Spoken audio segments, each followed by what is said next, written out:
근데 그것을 못 참고 자기가 사과를 해놓으니까 그러니까 어떻게 돼요? 광우병 거짓 선동을 하는 그 세력이 옳은 것처럼 되잖아요. 거꾸로 되는 거잖아요, 이게. 아니, 잘못하지 않은 사람은 사과를 하고 잘못한 사람은 큰 소리를 치고 이게 정의가 거꾸로 되는 거잖아요. 지금 보세요. 좌파들 얼마나 뻔뻔합니까? 저렇게 경제적으로 실책을 하고도 누구 한 사람 나와가지고 사과를 하지도 않고 사과를 하지 않는 것뿐만 아니라 아니 잘못된 경제정책이면은 최저시급이 잘못됐다가 하면은 정책을 바꿔야 되잖아요. 정책을 바꾸지 못하는 거예요. 왜? 정책을 바꾸면 자기가 잘못했다는 것에 대해서 시인이 되는 거잖아요.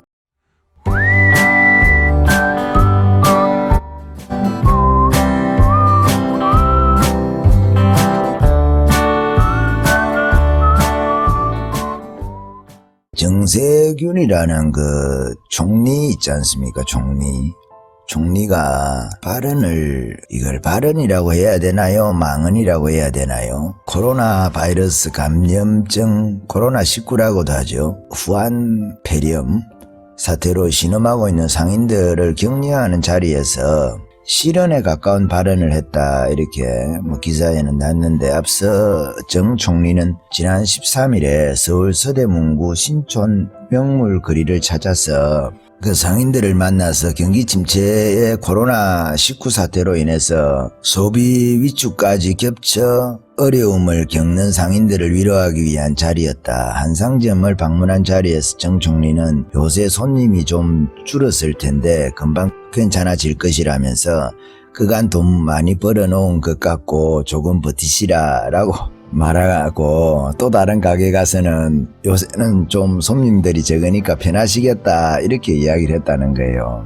그리고 또 대통령이라는 작자는 그 경기가 살아나려고 했는데 그 코로나 때문에 다시 경기가 위축됐다 이런 식으로 자신의 실책을 덮는데 이 코로나를 이용하는 듯한 그런 모렴치한 이야기를 또 했다고 하니까 원래 좌파는 사과라는 걸 잘 안 해요. 정 총리도 이 정도 이야기를 했으면은 부적절한 발언이었다 이런 식의 사과를 해야 될 거 아니겠어요. 아니면은 내 말이 제대로 전달이 안 된 것 같다 하면서 유감이라도 내 뜻은 그것이 아니다 직접 나와서 유감이라도 표시를 해야 될 거 아니겠어요. 이런 몰지각한 언행을 하면서 그것이 농담이었다 이런 식으로 이게 오히려 이런 걸 가지고 이걸 비판하는 사람들에 대해서 공감 능력이 부족하니었더니 이런 식의 표현도 하는 사람들이 있다고 하는데 이게 여러분 개그라는 것도 한계가 있고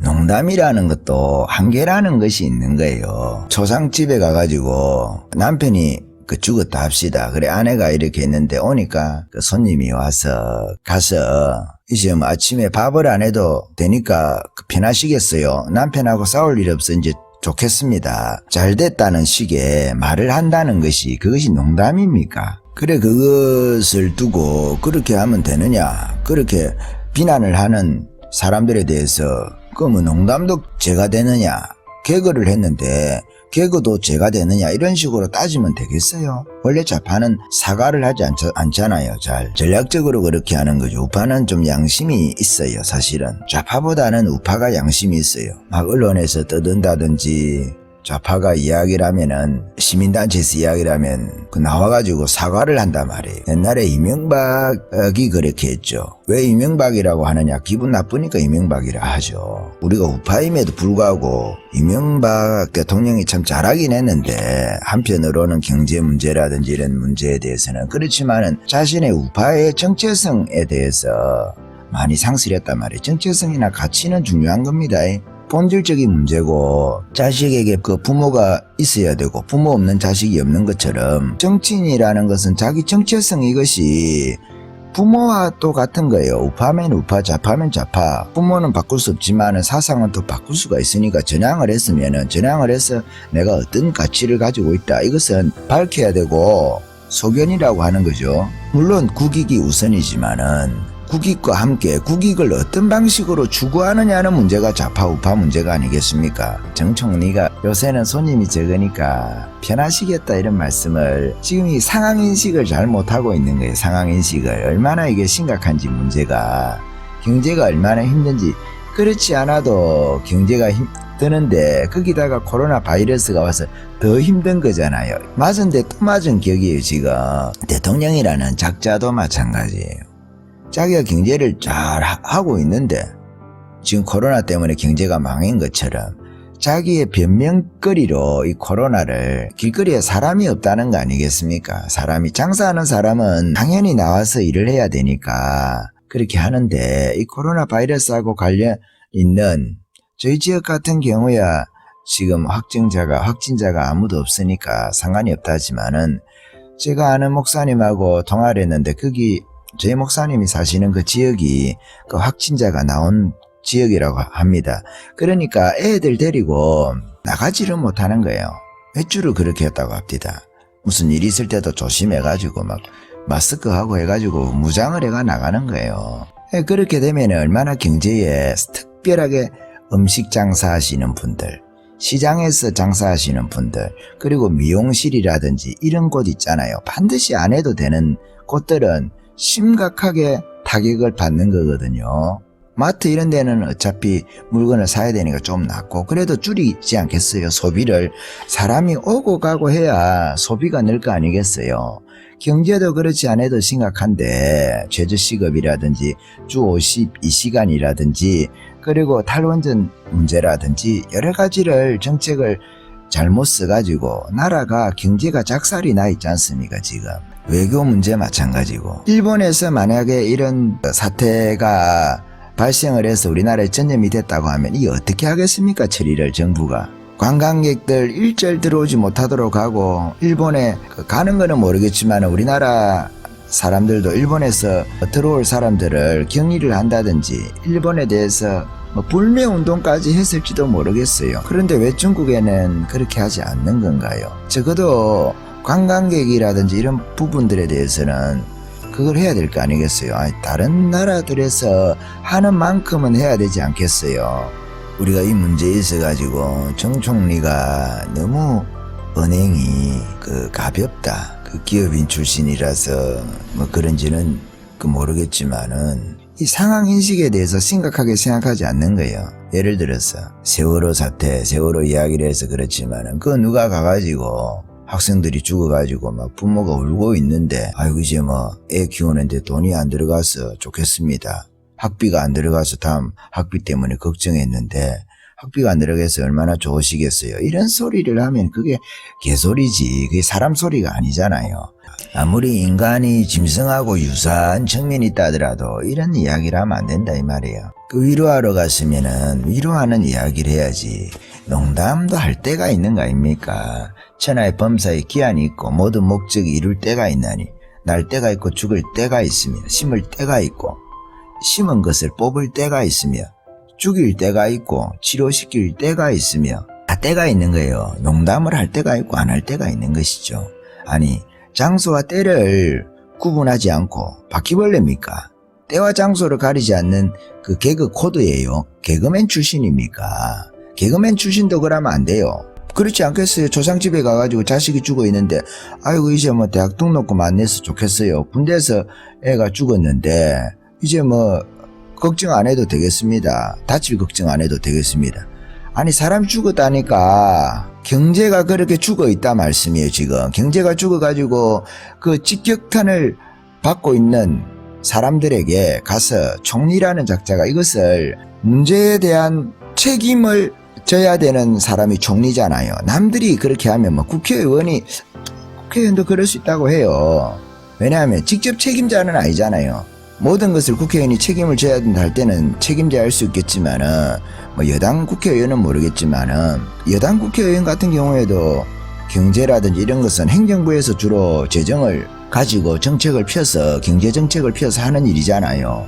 그것을 국회의원들이 법을 만들 수는 있겠죠. 국회의원이 법을 잘못 만들어가지고 경제가 타격을 받아가지고 책임을 져야 된다 하면은 잘못했다고 사과를 해야 되겠죠. 그렇지만 이 문제는 그렇지 않잖아요. 총리가 어떻게 보면은 경제 실책이라든지 코로나 사태에 대해서 제대로 대응을 하지 못한 이런 문제에 준 책임이 있는 그 자가 이런 망발을 하면 안 된다는 말이에요. 이게 망언이지 않습니까? 망언하고 농담하고는 구분해야 돼요. 개그와 망언 사이 이거를 구분을 못하면은 참 총리가 어떻게 이 나라를 이끌겠는가. 사과도 하질 않아요. 유감 표명도 하질 않아요. 좌파는 물론 그렇게 하죠. 우파는 광우병 사태 때 이명박 대통령이 사과를 하니까 사과를 하면 안 되는데 그 짓에 그 무릎을 꿇어가지고 때법으로 목소리를 크게 한다고 해가지고 그 대통령이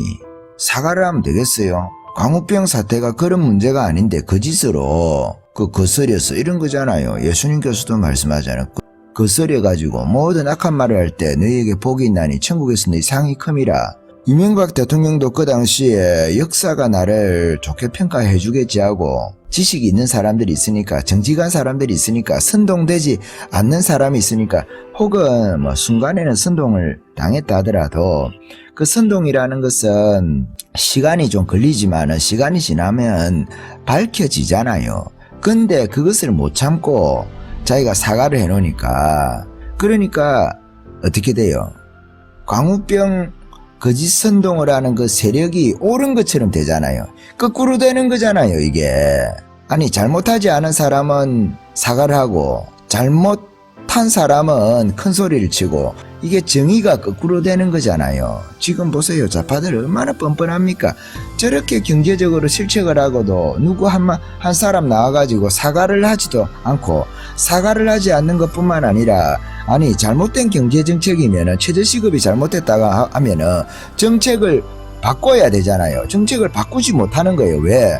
정책을 바꾸면 자기가 잘못했다는 것에 대해서 시인이 되는 거잖아요. 옛날에 누굽니까? 장하성입니까? 경제 정책을 청와대에서 실질적으로 추진했던 그 사람. 올 가을이면 괜찮아진다. 내년 초면 괜찮아진다. 그렇게 하다가 그래도 경제가 더 나빠지니까 그냥 사표 내고 경질하고 떠나버리는 거예요. 떠나버리는데 또 좋은 데로 가요. 중국으로 가지 않습니까? 중국 대사입니까? 중국하고 제일 좋은 거는 미국, 일본, 중국 이런 데는 가깝기도 일본은 가까우니까 사람들이 또 좋아하는 측면이 있지만은 그런데 영사라든지 대사라든지 이런 사람들은 일종의 좋은 자리라 말씀이에요. 그런 자리로 간다는 거예요. 잘못한 사람을 그렇게 일종의 영전과 비슷한 좋은 자리로 가는 영광스러운 자리로 전보대에서 가는 자리를 옮기는 그것을 영전이라고 하잖아요. 그리스도인들은 이 몸을 입고 있다가 나중에 부활한 몸, 그 제일 큰 상이거든요. 우리에게 인류에게 주시는 인간에게 주시는 가장 큰 상은 뭡니까? 주님 칭찬하시는 거 맞죠? 뭐 새 하늘과 새 땅에서 12가위를 먹고 사는 거, 예루살렘 새 예루살렘 들어가는 거 다 맞는 이야기지만은 구체적으로 주님께서 우리에게 주시는 가장 큰 상급은 부활한 몸입니다. 예수님이 부활하신 그 몸 있잖아요. 첫 열매. 그 몸을 우리에게 주시는 거, 입게 하시는 거, 그것이 영생이거든요. 그것이 영생이라 말씀이에요. 그것이 우리에게 주시는 가장 큰 상이다 말이에요. 영전이죠, 일종의. 그런 것처럼 이 땅에서 정책을 잘못 펼쳤던 청와대 정책실장입니까? 경제정책실장입니까? 그 사람을 영전 유사하게 시켜가지고 경질해가지고 저 사람을 그걸 해야 되는데 책임을 물어야 되는데 책임을 묻지 않고 그것도 그 사람 때문에 얼마나 많은 사람들이 피해를 봅니까? 얼마 전에도 누가 그 자녀들을 죽이고 자기도 자살을 했다는 그런 기사가 났다고 합니다. 이런 일이 경제가 죽으면 돈이 없으면 어떻게 했어요? 여러분 호주머니에 월세 낼 돈이 없다. 그걸 사야 되는데 뭐 사 먹을 그 형편이 안 된다 하면은 참 인간이 인권이라는 것도 그 주머니에서 나오는 거 아니겠어요? 그래서 우리가 자유를 지키기 위해서는 사유재산이 반드시 지켜져야만 하는 거지 않습니까? 서로 관련이 있기 때문에 그런 것이에요. 근데 이렇게 경제정책에 대해서도 실책을 하고 이렇게 하면서도 사과를 하지 않잖아요. 아니면 정책을 바꾸지가 않잖아요. 정책을 바꾸는 것 자체가 자기의 잘못을 시인하고 인정하는 것이니까 사람만 바꾸고 그 정책은 계속 유지를 시키는 거예요. 아니 장하성이 그거 하나 쫓아내는 게 문제가 아니잖아요. 내보내는 게 문제가 아니잖아요. 아니 정책을 바꾸라 말씀이잖아요. 지금 정책을 바꾸라는 거잖아요. 정책을 안 바꾸는 거예요. 정책을 바꾸는 것 자체가 자기가 잘못했다는 것을 시인하는 꼴이 되니까 그런 것이에요. 지금 조국 사태도 마찬가지입니다. 조국 법무장관 내보냈잖아요. 내보냈는데 아니 그러면 추미애가 와가지고 그 기조를 바꿔야 될 거 아닙니까? 기조를. 아니 조국의 문제를 지적을 하고 조국이 지금 신들러 리스트처럼 죄 항목이 너무 많은 거예요. 가족 자체가 비리 집단이라는 거예요. 비리 집단. 그것을 청와대가 감싸고 청와대가 감싸는 일을 하는 데 있어 가지고 전위대 역할을 지금 추미애가 하는 거잖아요. 추미애가. 바보가 아닌 이상 국민들이 그거 보면 다 알 거 아니겠어요. 왜? 한통속이니까. 조국이를 잡으면은 함께 잡히는 새끼가 있으니까 조국이를 잡을 수가 없는 거예요. 공범이니까. 거기 조국이하고 공범인 죄도 있고 공범인 아닌 죄도 있겠죠. 옛날에 누가 감추는 자가 범인이라 그랬습니까? 감추어 주는 자가 있다는 거 지금 비호죠. 모든 권력적인 수단을 동원해 가지고 비호한다는 거예요. 조국이 문제가 선거, 부정선거하고도 관련이 있지 않을까 하는 생각을 합니다만은 거기서 격가지로 다 나오는 거예요. 격가지로 나오는 거예요. 이거 별건 수사하고 다른 겁니다. 조국의 문제는 전혀 다른 겁니다. 이게 본건에 큰 문제가 있고 그거하고 다 관련이 있는 거다 말씀이에요. 조국이 가족도 다 관련이 있고 지금 조국이를 비호화하려고 하는 그 세력 있잖아요. 비호화는 당연히 보면 지금 비호하고 있는 것 같지 않습니까 여러분? 일반 사람이 만약에 저런 문제를 일으켰다 아니면 야당이 그렇게 일으켰다 보세요. 박근혜 대통령 자기가 직접 돈 받은 거 없어도 엮어 가지고 직권남용을 갖다가 그냥 정가의 보도처럼 직권남용이라는 것을 가지고 모든 것을 그 대통령에게 책임을 전가시키고 있잖아요. 예수님 말씀하신 대로 황금률이라는 거 있잖아요. 대접받기를 원하면 대접해주라. 너희가 재는 그 자로 잣대로 너희도 주님께서 재겠다 이렇게 하는 거잖아요. 모든 재판도 행정도 입법도 마찬가지잖아요. 우리가 예수 믿는 입장에서 이야기를 해서 그렇지만은 재판이라는 것은 공정해야 되는 거예요. 공정해서 공의로워야 된다. 이것을 하나님께서 의인과 악인을 심판할 때가 있다는 것을 알고 그래서 하나님을 두려워해야 되는 거예요. 첫째로는 정치하는 사람들은 국민을 두려워해야 되겠지만은 정치하시는 분들 중에서도 예수 믿는 사람들이 많이 있는 줄 알고 있는데 우리가 정치를 하는 데 있어 가지고 하나님께서 이 모든 일에 있어 가지고 내가 정책을 편 일에 대해서도 선악간에 심판을 하실 것이다 하는 생각을 가져야 우리는 개인적으로는 남에게 피해를 줘봐야 우리가 몇 사람에게 피해를 줄 수가 있겠어요. 실질적으로 정치인들은 자기가 칼을 손에 직접 쥐고 있으면서도 그 칼이 보이지 않는 칼이기 때문에 국민을 그 칼을 가지고 찔러도 자기가 얼마나 악한 일을 했는지를 모르는 거예요. 그 칼 자체가 보이지 않으니까 권력이라는 실체가 있음에도 불구하고 그 칼이 보이지 않는 칼이라 말씀이에요. 손님이 적어서 편하시겠다 말이죠. 편하겠다. 말도 이 편하겠다 이 뭡니까 이게 돈 많이 벌 놓은 것 갖고 버텨라. 상인들에게 가서 기본적으로 말투가 말을 좀 존중을 해야 되는 거 아니겠어요? 말도 보면은 정치인들이 그 나가가지고 말을 하대를 하는가? 정치인들이 국민이 그 상전인데 아니 기본적으로 그런 데 가면 민생행보 할 때에 좀 존대를 해야 되는 거 아니겠어요? 다 반말을 한 건 아닌데 그렇지만 그 반말을 툭툭툭 섞어가지고 그렇게 하면 안 되잖아요. 그러니까 그런 측면에서 뭐 정치인이 우리가 형제들이나 부모님에게 하듯이 백성에게 사이가 친해가지고 너무 존대를 하면 상대가 불편할까 싶어서 반말을 해야 되는 그런 사이는 아니잖아요. 정치인과 국민들 사이에서는. 국회의원들 선거할 때 이제 선거 끝나고 나면은 딱 태도가 바뀐다고 하잖아요. 사람이니까. 그렇지만은 국회의원들 선거 이전에는 예 말도 조심조심하다가 막 선거 끝나고 나면은 다음 선거는 아직 많이 남아있으니까 벌써 목에 힘이 들어가가지고 그렇다고 하는데 우리 그런 거를 잘 살펴보아야 되지 않겠습니까? 이 사람이 어떤 사람인지. 그럴 때 표시가 나는 거니까 아쉬울 때 겸손한 것은 겸손이 아니잖아요. 아쉬울 때 겸손한 것은 겸손한 것이 아니다 하는 말씀을 드리는 것이에요. 그래서 때에 맞지 않는 은사 어느 정도를 해야 되는데 조금 심하게 막말이라고 해야 될까요? 그래서 그런 이야기를 잠깐 했습니다. 총리가 들으면 기분이 나쁘겠지만은 그래도 신중하셔야 된다. 지금 문제가 그렇게 농담하고 할 그런 계제가 아니다 말씀이에요. 경제도 마찬가지고 질병 문제도 마찬가지고 그렇습니다. 여기까지 할까요? 아멘.